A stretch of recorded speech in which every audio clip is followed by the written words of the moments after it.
Hello, this is Hugh Baird, and I'm your moderator for this evening's discussion. I'm here with State Senator John Sabatina, and we want to welcome you to this live telephone town hall. If you have a question for Senator Sabatina at any point this evening, please press *3 on your phone's keypad. Later in the hour, we'll be asking your opinion of a live poll question. Now I'd like to welcome Senator John Sabatina. Thank you, Hugh, and thanks everybody for participating in tonight's call. Some of the best feedback and ideas I receive come directly from constituents. I'm Senator John Sabatina, and this is my first live telephone town hall to discuss issues important to our community and listen to any questions you may have. This format will allow you to listen in, offer your opinion, and even ask a question from the comfort of your own home. If you'd like to ask a question at any time, remember to press *3 on your phone. Thank you, Senator. Senator, I know that as we're having the calls load up and the folks getting interested in what we're discussing this evening, I wanted to just go through a little bit of your background. I know you're new to the Senate, but you were in the House for a while. Can you tell the folks who have joined us here this evening a little bit of your background? And again, before you begin, just to remind those that have joined us, if you have a question for the Senator this evening, you can, on any issue at all, you can press *3 on your phone's keypad. We'll get you in the line and get you talking with the Senator as soon as we can. Senator, a little bit about your background. Thanks, Hugh. Yeah, born and raised in Northeast Philadelphia, went to Father Judge High School. From there, I went to Westchester University and Widener Law School. After law school, I was fortunate enough to get into the Philadelphia District Attorney's Office, where I worked under Lynn Abraham for approximately 5 years. And after that, I decided to run for state representative in the 174th District. I was a state representative for 9 years, and the opportunity to run for Senate came about when Mike Stack, now Lieutenant Governor Mike Stack, ran for Lieutenant Governor this past year, 2014. It created a vacancy for Senate, and I was fortunate enough to win Mike Stack's seat this past May in a special election.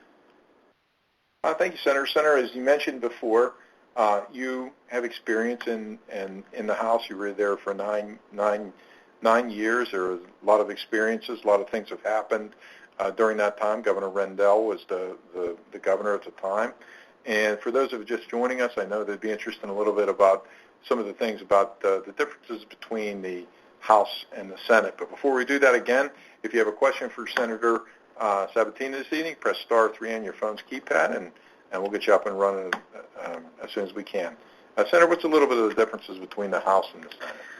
Well, it's a lot bigger area, Hugh. I'm finding out it's a big area, but the Senate is a good place to perform the duty of a legislator. It's a good opportunity. The main differences between the Senate and the House are that the Senate's a little more relaxed, a little more formal, and you're able to accomplish a lot more as a senator than as a House member.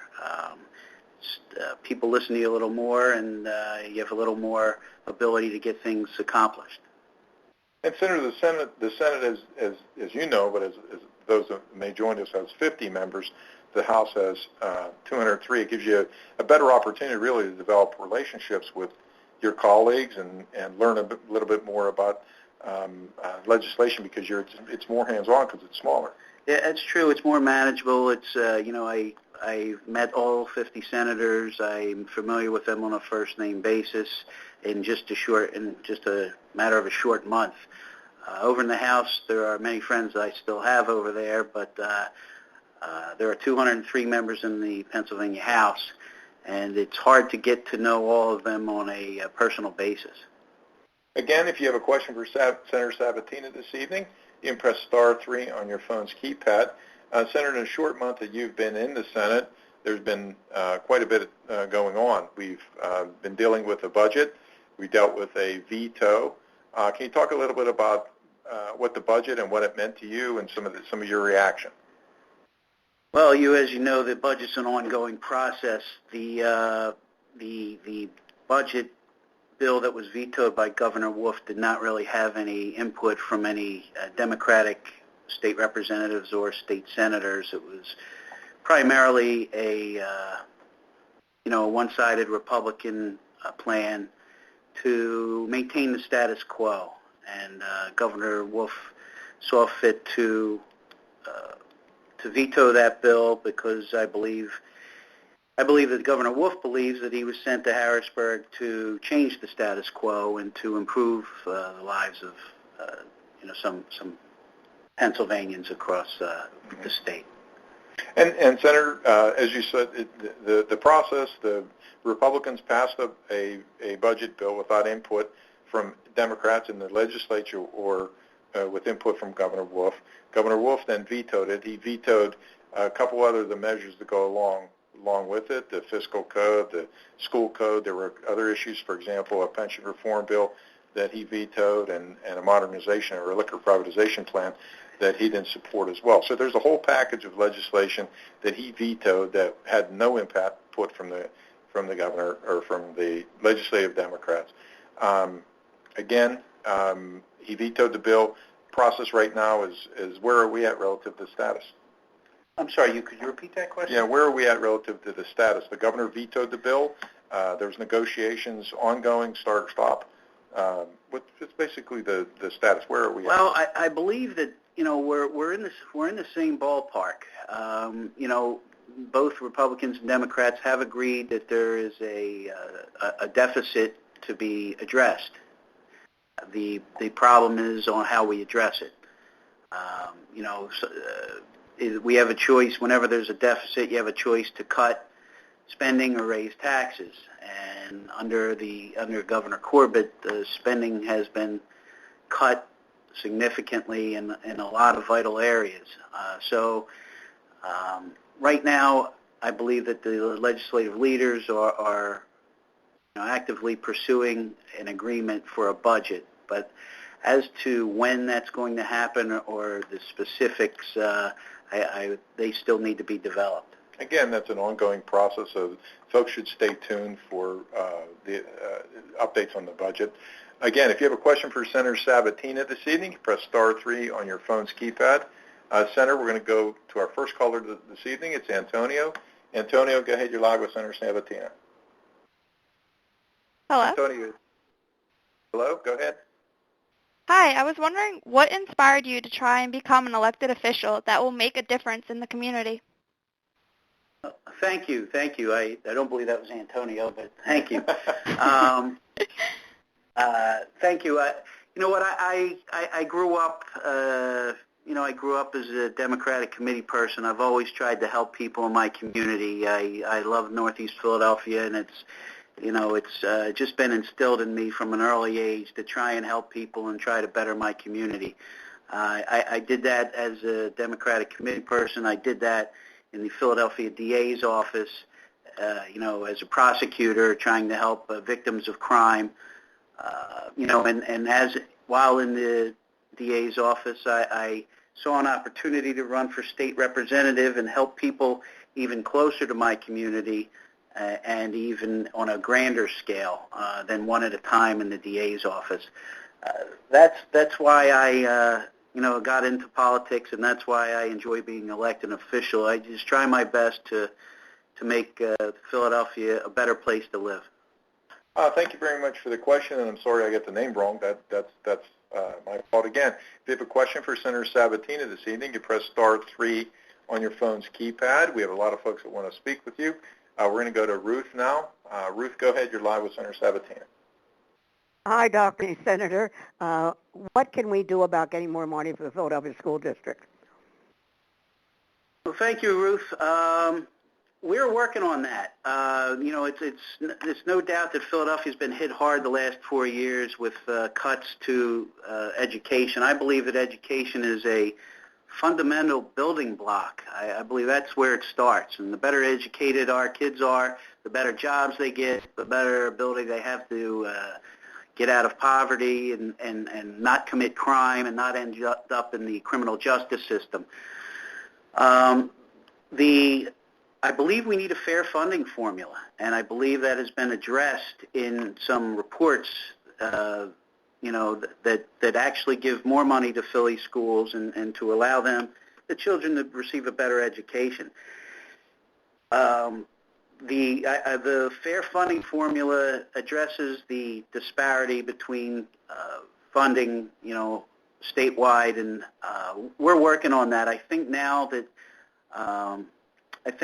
after the past 4 years, people see that something needs to be done to improve education, particularly in the city of Philadelphia and its public schools. Ruth, thank you very much for your phone call. If you have a question for Senator Sabatina tonight, please press *3 on your phone's keypad. I know, Senator, a couple of the issues that were focused up here, it's Governor Wolf and yourself and some others that focused on, obviously, is education, as Ruth indicated. The shale tax is an important issue, and tax relief. I know those are some of the things that are going on relative to these budget negotiations, and that's a good way to get to the next question. Jerry's our next question. Jerry, go ahead. You're live with Senator Sabatina. Hello. My question is, will you vote for a tax on the fracking operations in Pennsylvania so that they can fund schooling, of course, knowing that most of the state is Republican and down here is Democratic? That's still a problem. But the vote on taxing fracking would really do good for the state overall. Thank you, Jerry, and I totally agree with you. When fracking was first introduced, maybe a couple years ago, it was pitched to state representatives that this was the answer to our financial prayers, and that the fracking industry we had the equivalent of the oil fields in Texas in the state of Pennsylvania, and that money wouldn't be an object anymore. All we needed to do is let the industry get set up, and then would tax them a reasonable level. We let the industry get set up, but the reasonable tax never came. I am absolutely for a reasonable tax on the industry to help the education of our children. So that to me is kind of a no-brainer. I don't want to tax the industry out of the state, but I don't believe that'll happen if we instill a tax comparable to the taxes that the other states pay. Pennsylvania is the only state in the country that does not have a tax on Marcellus shale, and that to me is ludicrous in and of itself. I believe that here we have a valuable natural resource that really could go farther in helping educate the children of Pennsylvania. So yes, if I have the opportunity to tax the industry, and I don't want to overtax them, I want to install a reasonable tax on the industry to pitch in and help out the children trying to graduate. And the key, Senator, on the shale tax, I know some folks have been interested in this, is a balance. You have to balance the needs of the industry to retain their interest in fracking the resource here in Pennsylvania, as long as it produces a resource and those things that can be used for education. I think the tie is critical. Senator, we're going to go to James. James, go ahead. You're live with Senator Sabatina. Good afternoon, Senator. Thanks for having us. I'm curious whether it was constitutional in the state to have a budget that was out of balance, that had a deficit, or was the governor simply following the law when he vetoed it? Well, Jerry, thank you for the question. It's my belief that it's not constitutional to have a budget that's unbalanced. I think what the governor was referring to was there was a lot of numbers shifted and one-time one-time spending that would have been it would have actually doubled our deficit for next year's budget had the governor signed it. So I think on paper the budget may have been balanced, But I think what Governor Wolf was referring to is that, it was a little, there were a few gimmicks, I guess, at the risk of sounding risque. There was a few tricks and accounting tricks and things like that that would have actually been hurtful to the state of Pennsylvania had the governor signed the budget. James, thank you very much for your question. Senator, I'd like to introduce the live poll question this evening. The question, for those of you who'd like to participate, is, do you support raising the minimum wage from its current $7.25 per hour to $10.10 per hour? If you do, you can press your phone's key 1 on your phone's keypad. If you do not, you can press 2. And again, if you have any kind of question for Senator Sabatina this evening, please press star 3 on your phone's keypad. We'll get you online as quickly as possible. We're going to go to Lois in Northeast Philly. Go ahead. You're live with Senator Sabatina. I realize that the state that we're in with the deficit, but my question is, are we going to be taxing any of the senior citizens? They're having such a difficult time with what they're making with Social Security, and the whole medical issue has just been abominable. And, we've supported the country for so many years and the state for so many years, but we're really being it's not being utilized in the proper form, and because of all of the immigrants that are here, they're getting lots of things for nothing, and the people that really live in the state of Pennsylvania who really need help are not getting it. Well, thank you, Lois.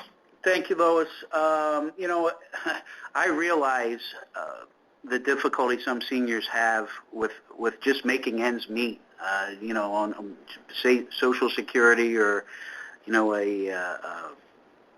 other means. I am not in favor of putting any burden further on the backs of seniors. Seniors have carried the load in this country for a long time. They've paid their dues. I am not for putting any seniors out on the street or out of their house or into poverty. As a matter of fact, it's just quite the opposite. I've tried to help seniors because I realize the burden that falls on them is a lot harder for them than someone younger who's able to get a job and who's able to pay for different things. I would be hard-pressed to vote for a tax that really impacts seniors in a negative way. Lois, thank you very much. Again, if you have a question for the Senator this evening, you can press star 3 on your phone's keypad. And before we go to the next caller, Senator, I know you've been very active. You've just introduced a bill called Paul's Law in the Senate. Can you talk a little bit about Paul's Law and what your action and what your goal is with that legislation? Sure. Paul's Law is a bill that I developed. It's based on a gentleman, Paul Corby. Paul Corby has autism and is in need of a heart transplant. And because of his, affliction of autism, he was denied a heart transplant because the doctors said that they were not sure that he could, perform the requisite instructions that come with a heart transplant. And if you ever met Paul's mom, Karen Corby, she is the ultimate super mom, and there's no doubt in my mind that she would do everything in her power to make Paul abide by the doctor's recommendations.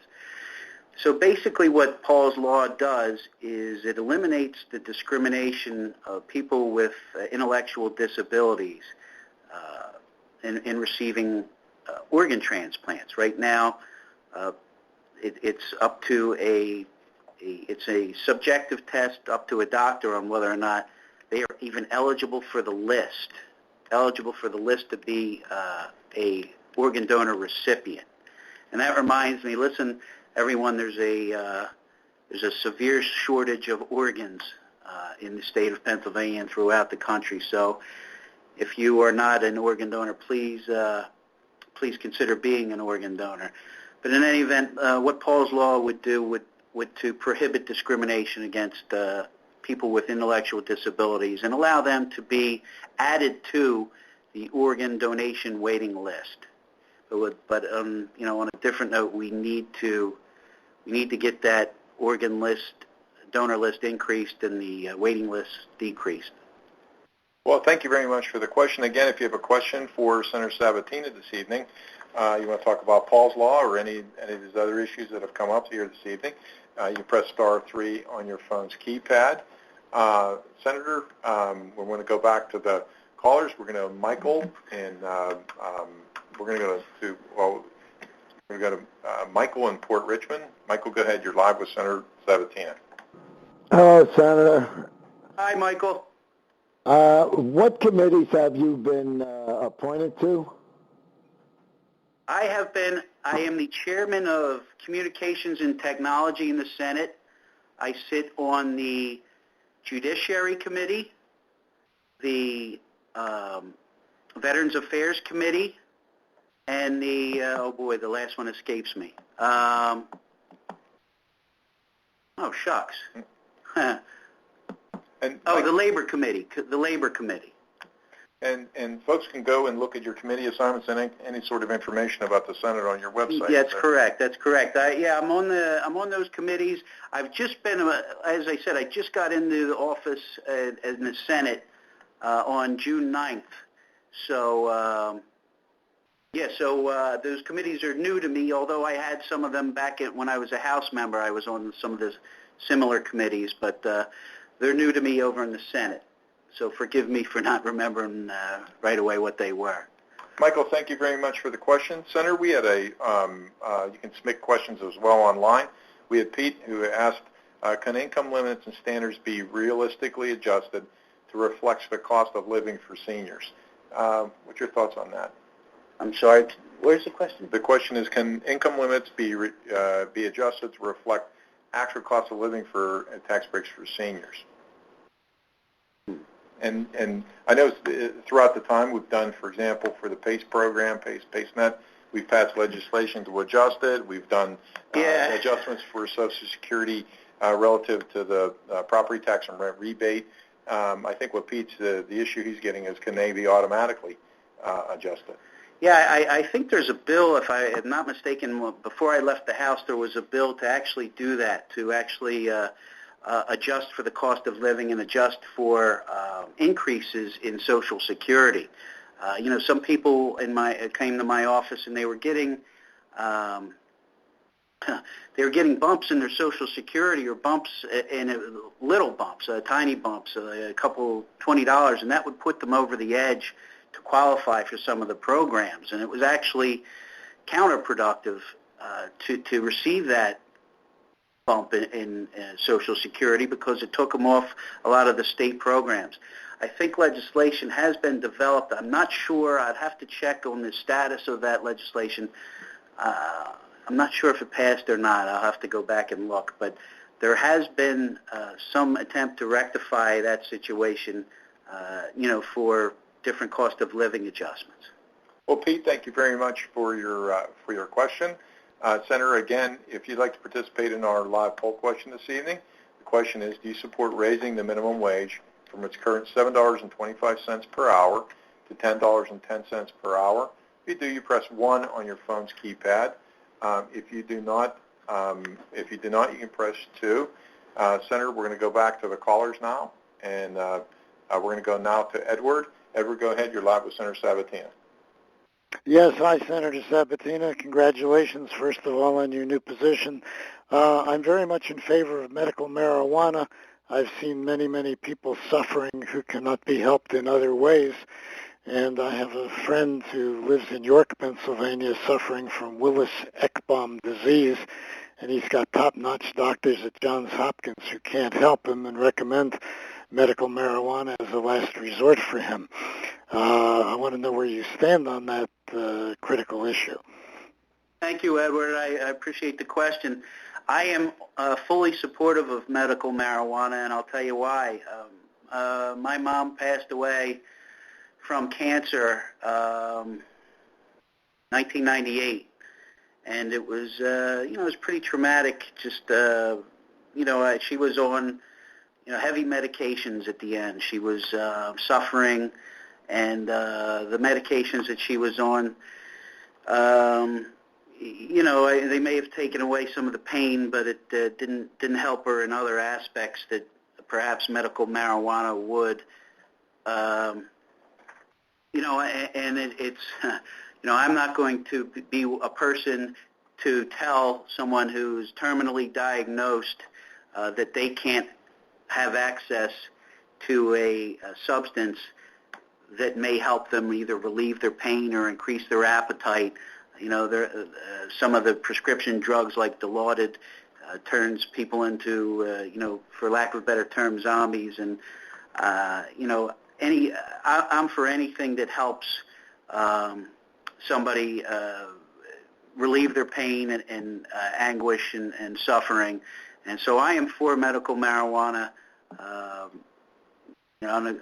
Absolutely. I just believe that we should have all the tools in the toolbox, and we should have the availability to help people that are sick and suffering.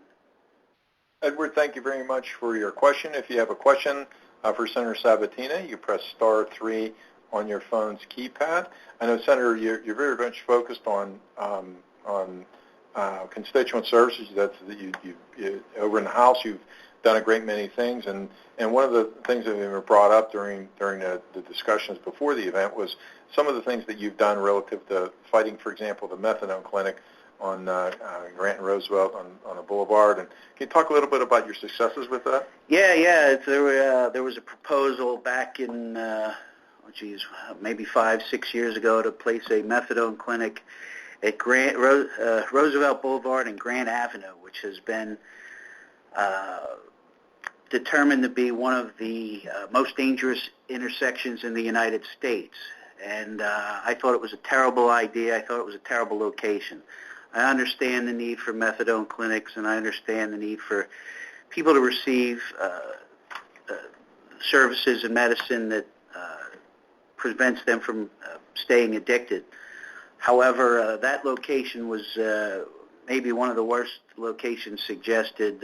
Roosevelt Boulevard and Grant Avenue is, for all of you that know, is a usually busy location. I was able to knock doors on the neighborhood and contact community leaders and civic associations, and we met at Anne Frank School, and there was a tremendous outpouring from the community to oppose this proposed methadone clinic, and I believe elected officials were invited, and so were the proprietors of the methadone clinic. And once they got a flavor of the attitude in the room, they backed down and they went elsewhere. So we were fortunate to prevent that from happening at Grant and the Boulevard. I just think it's a terrible location. It's usually busy, and the last thing we need is people walking out of the clinic into Roosevelt Boulevard. So it was one of the successes in my tenure in the State House. Great. And again, if you have a question for Senator Sabatina this evening, you press *3 on your phone's keypad. Senator, we want to talk to now Jill. Jill, go ahead. You're live with Senator Sabatina. Hi, Mr. Sabatina. Thank you so much for having this kind of forum. This is a great idea. Thank you. It's great. My question is about jobs. A lot of jobs are leaving Pennsylvania. I'm in Philadelphia, and a lot of jobs are leaving Philadelphia. And the younger generation is really having a tough time getting good-paying jobs.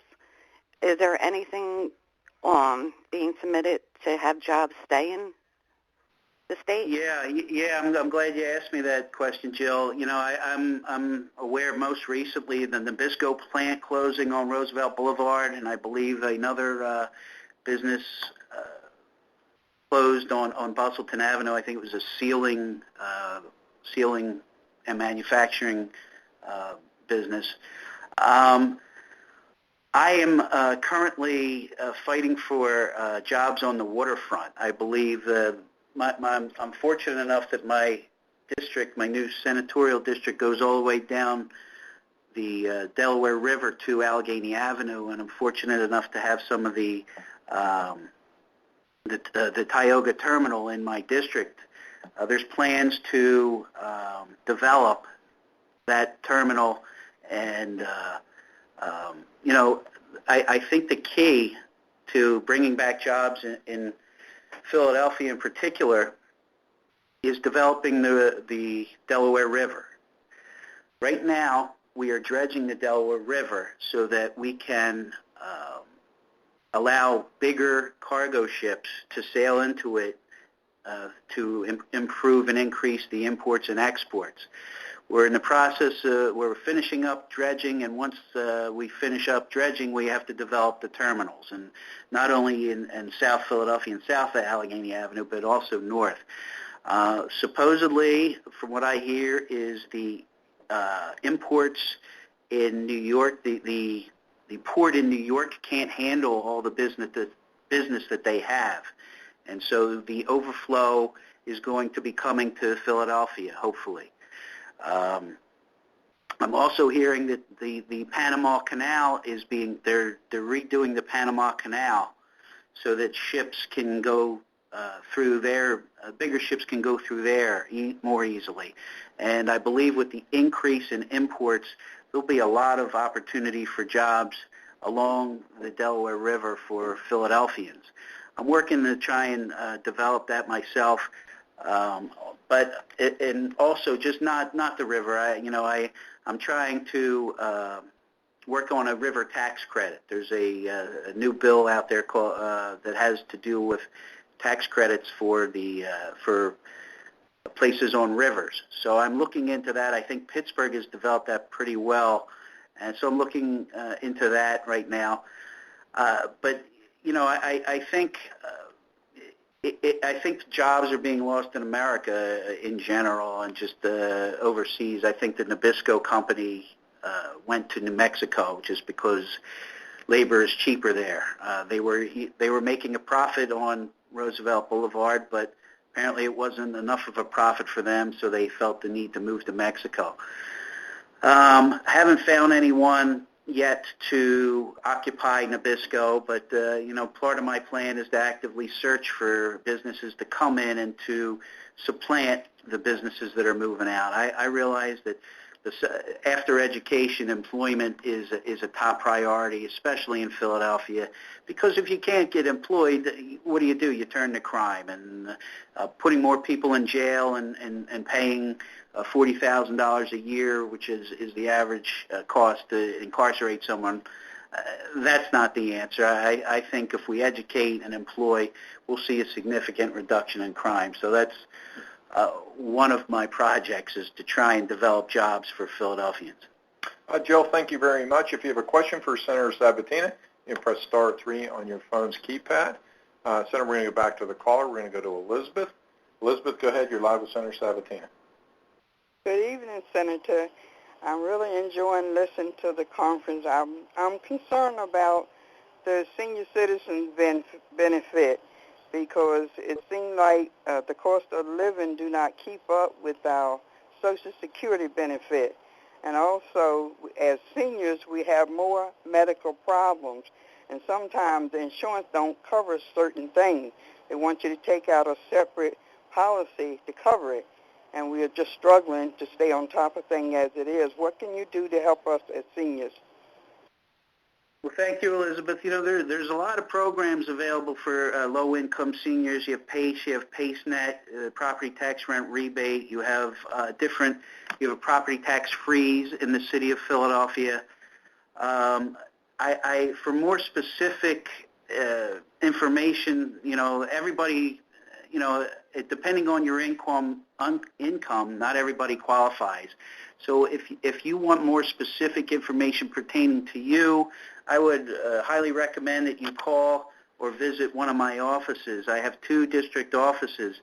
One's at 12361 Academy Road, and the phone number is 215-281-2539. The other one is at 8016 Bustleton Avenue. That's 8016 Bustleton Avenue. And that phone number is 215-695-1020, 695-1020. The offices are open Monday through Friday from 8:30 to 4:30. And there are programs out there to help low-income seniors to maintain their status of living and to help them. And we have a property tax and rent rebate program, a PACE program, PACENet program. So those are good things that seniors can access. Another couple of things that you're doing in the neighborhood I wanted to share with those that have joined us. You're having on September 19th, you'll have a shredder open house, and that's at your Academy Road office. And again, also relative to seniors, I encourage all those seniors that have joined us here this evening to go to your Senior Expo, and that's on October 9th. And can you talk a little bit about that? Yeah, thank you. On September 19th, it's a Saturday, I'm having a shredder event at my Academy Road office. That's 12361 Academy Road. I'll be there. I believe it starts at 10 a.m. I think it's 10 to 1. It's a shredder event. Bring your valuables. Not your valuables. Bring your personal papers that you no longer need. There's a fear out there that if your valuable papers fall into the wrong hands, that you may be a victim of some sort of scam. So I don't want to see that happen. And please come. It's a free event. I will be there. You'll have a chance to meet me and ask me anything. So that's my shredder event. I also have a senior fair at the National Guard Armory on Roosevelt Boulevard and Southampton Road, I believe. Mm-hmm. It's October 9th. So any seniors, please feel free. It's a big place. It's going to be a good event. So. I guess, again, the shredder event is at my district office on Saturday, September 19th at Academy Road, and the senior event is October 9th at the National Guard Armory on Roosevelt Boulevard. Thank you, Senator. For those that would like to ask Senator Sabatina a question, you can press star 3 on your phone's keypad.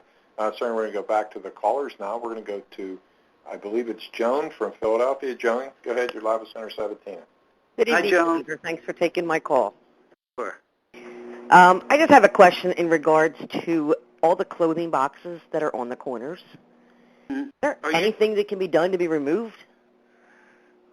You're talking about the donate clothing boxes, and sometimes they get out of hand and there's stuff left all over the place? Correct. And just the general fact that they're in a residential area. Yeah. I don't know, Joan. I'll have to look into that. Are you talking about a specific one, or are all of them in general? Pretty much a specific one that is directly next to my house. Where is it? Well, I don't want you to... Joan, correct. I don't need to give you your address. Can you call my office tomorrow, and we'll look into that one? Absolutely. Okay. Want me to give you the phone number? Sure. Go ahead. It's 215... Mm-hmm. 281. Okay. 2539. Okay. You mentioned that, they're well-intentioned, but I passed one the other day, and there was stuff all over the place. I can't remember the location, but there was, there's stuff outside the box, not inside the box, and it looked like heck, and I can see your point. So if you call my office tomorrow, we'll look into that specific one and see what can be done about it. Thank you, Joan, for the question. Senator, we're going to go back to the callers now. We're going to go to Sandy. Sandy, go ahead. You're live with Senator Sabatina. Hi, Senator Sabatina. I'm new to who you are. I've been looking up your information while I was on hold. My original question was about school districts. Money going to schools in Philadelphia. I have 3 children. I'm 50 years old. I am a Democrat. I've lived in Philadelphia my entire life except for one in about 3 months when I lived down south. I grew up in the Kensington section. My thing is about the schools. My oldest daughter went through public school up until she was into 6th grade. Then she went to Catholic school because the public schools around our neighborhood are trash. I'm sorry, Harding is a trashy school. I would never send my dog there, let alone my child. My son he was lucky enough to go to Bridesburg because we moved to the Bridesburg section. So he went to Bridesburg. From there, he was able to go to, he went to Amy 5, then he went on to Franklin Town Charter. He is now in the Navy. He's 22 years old, never been in trouble. My youngest child went to Bridesburg. She, from 6th grade on, could not get into any other schools around here because I wouldn't send her to Harding, like I said originally. High schools, the only thing that was left open for her was Frankfurt, and I'm not sending her there because that's just as bad as Harding. We keep hearing about, we're going to raise the taxes on, first it was from 7% to 8%. That's going to go to the schools. I am a granddaughter of a public school teacher. My grandmother was a teacher at school in Lower Kensington. I can't think of the name of it right offhand. It was at Masher and Hancock, up around that area. Moffett School. My daughter just yelled the name. My oldest daughter just yelled the name. Moffett School. She was a teacher there. And we used to go there, like I said, we went to Catholic school, so we used to go there when we had days off, when she would keep an eye on us. My father was totally disabled, so I know what it's like living on disability and a small income. He lost his legs when he was 6 years old. You'd raise the tax rate from 7 to 8%, saying that's going to the schools. Okay, didn't see anything in my area. Then you'd raise the smoker tax. I'm not a smoker. Okay, fine. My husband is, but not anymore. I didn't see anything happen with the schools. Now you're talking about raising more taxes. I'm now on disability because at 40, I got breast cancer. I'm glad you're for medicinal marijuana because it could have helped me when I was going through my, breast cancer. I'm totally disabled on SSI. My husband's on SSD. So I understand the other people asking about, that you get a bump in the raise like 20 cents or $20. You lose that benefits. So my question is, we're paying all these taxes. Where are they going in the schools? Because I haven't seen it in my neighborhood. For my child, now who's going to be a 12th grader now doing cyber school since she's been in 6th grade. So you're raising taxes and saying it's going to schools, but I haven't seen it. Also, I haven't seen anything that's asked for jobs in my neighborhood. My son got a job. He was an A student. He joined the Navy because the only job he could get was at Wawa. My daughter, who has an 8-year college degree, can only get a job at a bank. She's a history major. She can get a job at a bank. So what are you doing with our tax dollars? Sandy, well, let's give the senator a chance to respond. Go ahead. Sandy, I hear you. The schools in Philadelphia are, especially the public schools, are less than desirable in some locations. I don't disagree with you there. I have some of the same questions that you have. I don't know why we need to keep raising taxes. I don't know where the school district is spending some of the money that they receive, and they receive an increase, it seems, almost every year. And I've been hit with the taxes just like you. The temporary real estate tax raise turned into a permanent real estate tax raise, and like you said, the sales tax went from 7 to 8%, and the tax on cigarettes. They're playing the same old tune, and not showing a lot of results. The Philadelphia School District does not. They show you a general places where the tax money goes, but not specifically. I'm all for an audit of the Philadelphia School District, just to see the answer to your question and to determine, where this money is being spent and how come there is no signs of improvement. There are bad schools throughout Philadelphia, and I'm a firm believer in, like I said before, I'm a firm believer in improving education. It's the foundation building block, and that's how you get people moving back into Philadelphia. Ever since I graduated high school, a lot of my friends moved out of the city. A lot of my friends, people I know, moved out of the city, and a large reason of it was the schools and the When you're raising kids, you want one of your primary concerns is to have a good school for them to go to. And, I can't answer that question as to how they're spending the money that they get every year. It's something definitely to be addressed. Well, Sandy, thank you very much for your question. Senator, we have lots of folks that want to speak with you. We're going to go to Shirley. Shirley, go ahead. You're live with Senator Sabatina. Hi, Senator. I want to tell you first off that your office did help me, and everything you're saying is wonderful. My question is, nothing is going to change, even though you are a man that is for everything we're talking about, because the Republicans and the Democrats are playing kindergarten games. Now, you would bring businesses in here and give tax, not you per se, tax abatements to them, and then they pay people less than minimum wage. There is no equity. People elect Congress people or senators or whomever you want, and very, very few are like you that have their staff help people. And then nothing gets done, whether you know them by first name or not. So where is there is nothing. You know that people go into a voting booth, and 9 times out of 10 they say we're taking the lesser of two evils. Young people today are telling me now they will not go and vote. And that's the only thing we have. Yeah, I don't know what you can answer me. Yeah, because I do know that you were there, or your office staff. Although, if you have $1 too much, they will not help you. Yeah. Okay? I fell and broke my shoulder. I am alone here with no family, and I couldn't get to Philadelphia for the aging or anybody to come and help. They said I had too much money, and I was here alone having to do everything myself.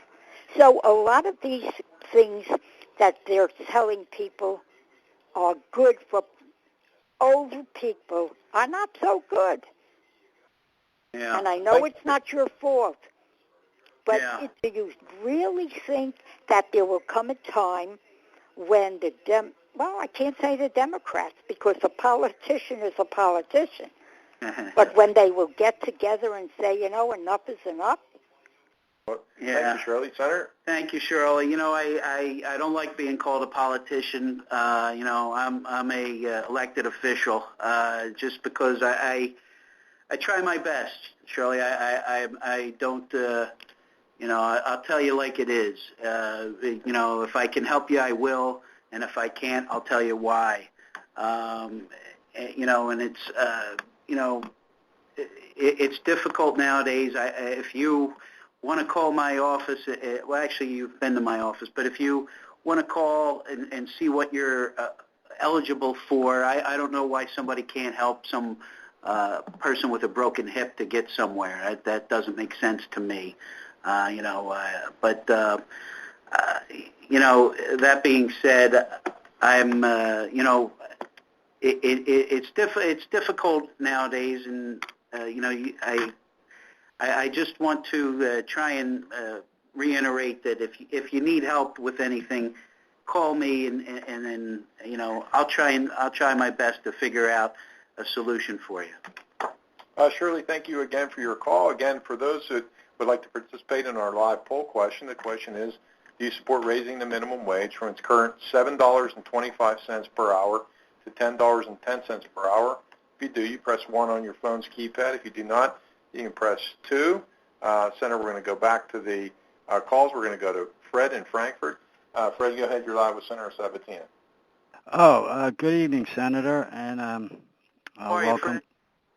I'd like to, first of all, thank you for being conscious of the Social Security raises pertaining to the time and all the issues that go along with that. I feel that you have that under control. But the question is, Senator, There's a lot of disabled veterans and retired veterans that have special skills, and my question is, how can they become helpful to an elected official if they would like to participate?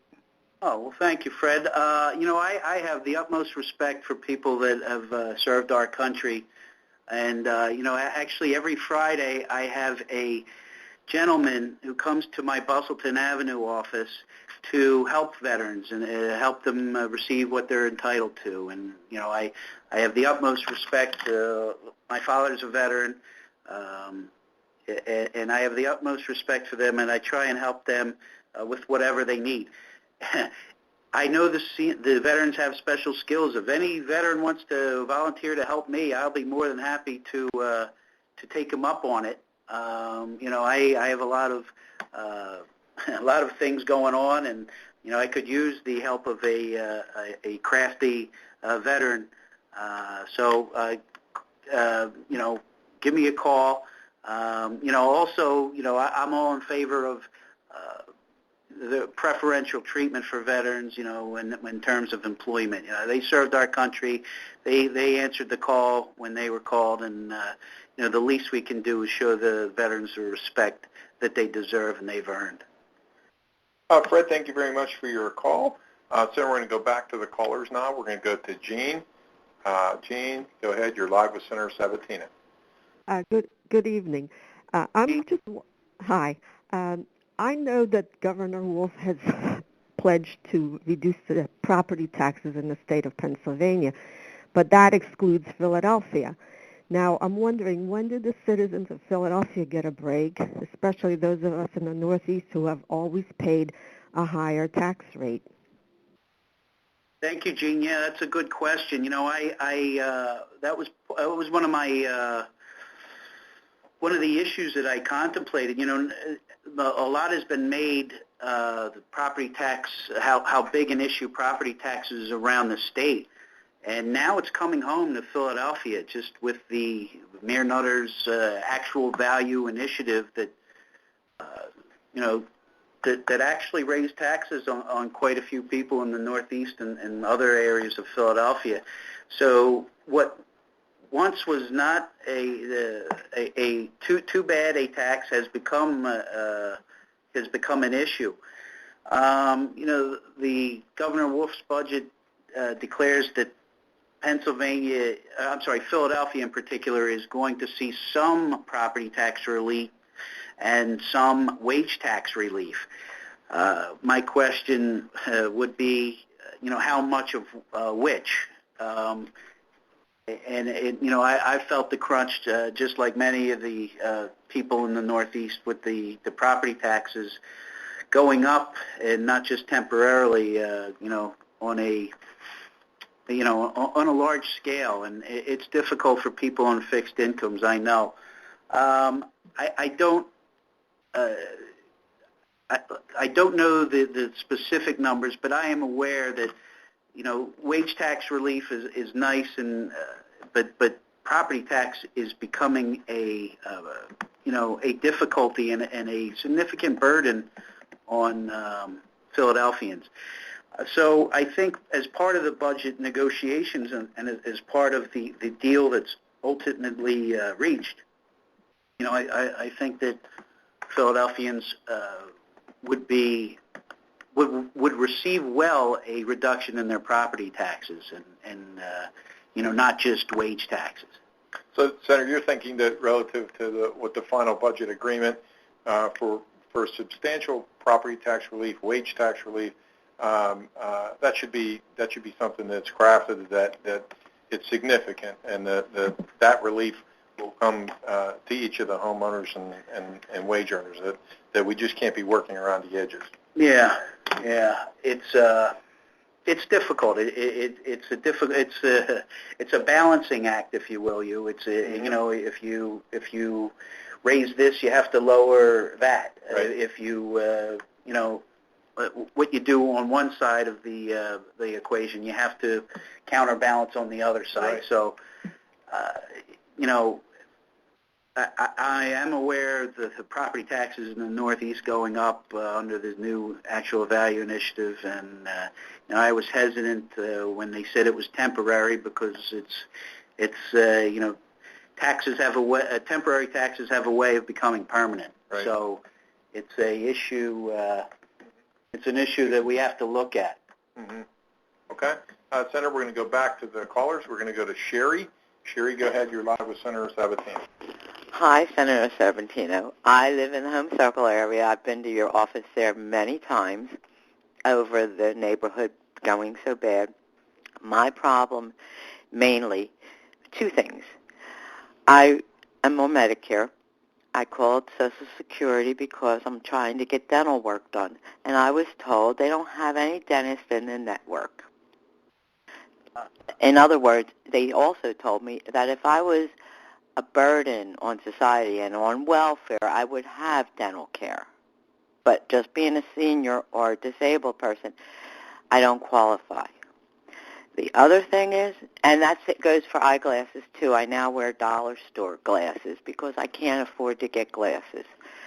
I see a surgeon regularly, but not to get the glasses, just to keep an eye on what's going on with my eyes. The other problem is, whenever I have a problem with the nuisance neighbors, which I've been to your office many times over, Mike and Kayleen keep telling me you have to go down to the criminal justice building. It's not safe for someone like me to travel on the elevated by myself to go down there.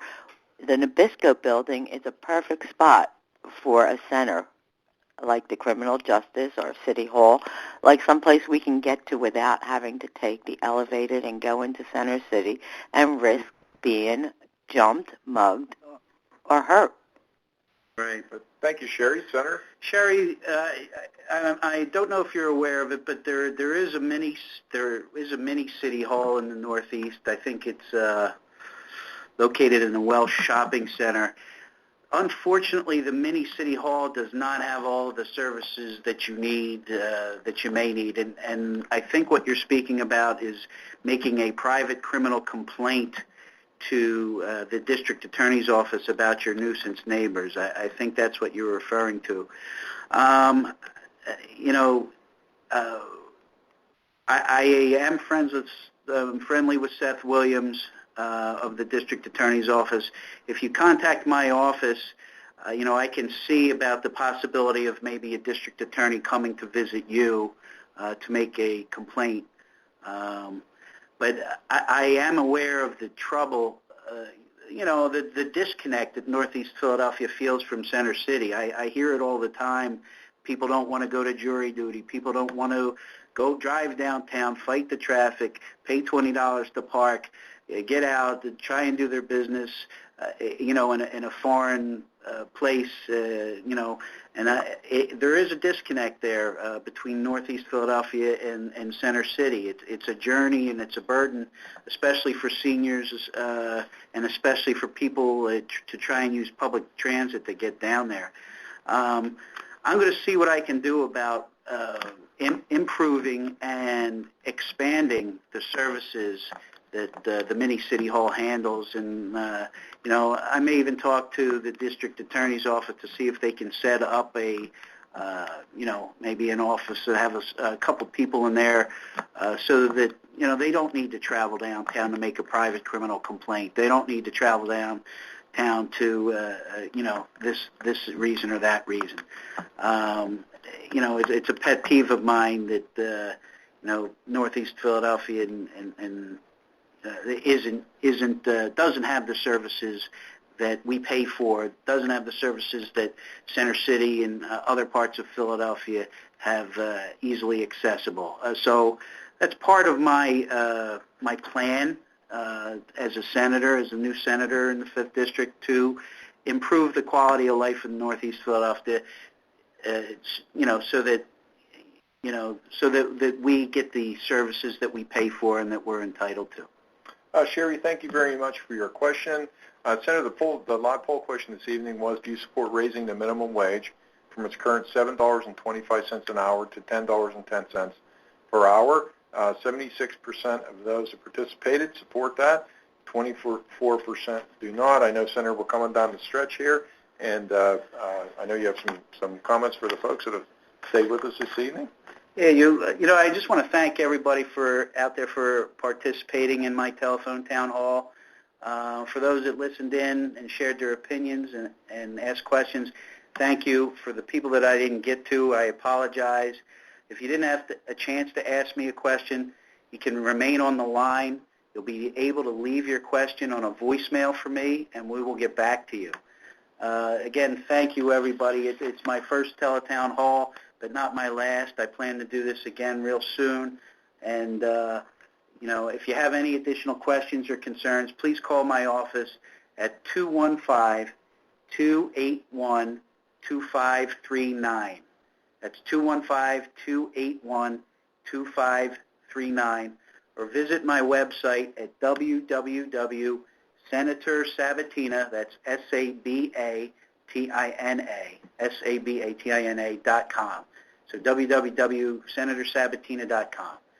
Thank you, everyone, and have a good night.